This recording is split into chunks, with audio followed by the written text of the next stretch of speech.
আমি আসলে ক্ষমা প্রার্থী। আমি রাষ্ট্রীয় ক্ষমা প্রার্থী লেখা হয়েছে আর কি। সম্মানিত ভাইরা, আমাদের কমিটমেন্ট একটাই যে নুরবাইদের সময় যে ডাকসুতে নুরবাইরা কাজ করতে পারে নাই, ভাইদেরকে এখানে আটকে টর্চার করা হয়েছে, যেই কলঙ্কিত ইতিহাস ছিল সেটা ভাঙার আমাদের যে কমিটমেন্ট ছিল সেটা আমরা রক্ষা করেছি।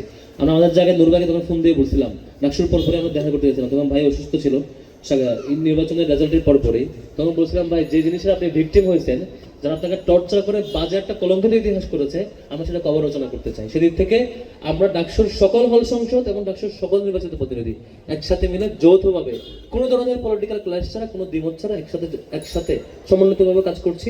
আমরা এই কমিটমেন্ট নিশানা রক্ষা করবো। নুরবাইরা যেটা লেগেছি চেষ্টা করছিলেন করবার জন্য, সেটা আমরা চেষ্টা করছি এটা বহন করবার, এবং আমরা তাদের সেই বাকি রাখা কাজগুলো যেগুলো ওনাদের স্বপ্ন ছিল তার সেটা ধারণ করার পাশাপাশি পুরো জাতির যে স্বপ্ন সেটা পূরণ করার চেষ্টা করবো ইনশাল্লাহ। এবং এদের সাথে আজকের ডাকসুর জায়গা থেকে আমাদের যে দায়িত্ববোধ, যে কাজ করবার কথা, আপনাদের কাছে দোয়া চাই। বিশেষ করে এই স্যাক্রিফাইস করা এই মানুষগুলোর কাছে দোয়া চাই, সবার কাছে দোয়া চাই, আমরা যাতে আপনাদের সেই প্রত্যাশা পূরণ করতে পারি। বিগত দিনের সকল বকেয়া কাজ, রেখে যাওয়া কাজ যাতে আমরা একসাথে কাজ চালিয়ে নিতে পারি, সেই দোয়া চাই। শেষ করছি, সবাই ধন্যবাদ দেই। আমরা সেটা নিয়ে অলরেডি বিসি স্যারের কাছে সাক্ষাৎ করে একাধিকবার বলা হয়েছে, এবং সেই সিলেক্টিভ অপরাধী যারা, তাদের মধ্যে একাডেমিক এবং আইনিভাবে বিশ্ববিদ্যালয় প্রশাসনকে আইনি অ্যাকশন নিতে বাধ্য করবো। অলরেডি অনেক অপরাধীর ব্যাপারে আইনি অ্যাকশন নেওয়া হয়েছে, তাদের সার্টিফিকেট বাতিল এবং বা অন্যান্য যে পানিশমেন্টগুলো সেগুলো হয়েছে অন্যান্য ইস্যুতে।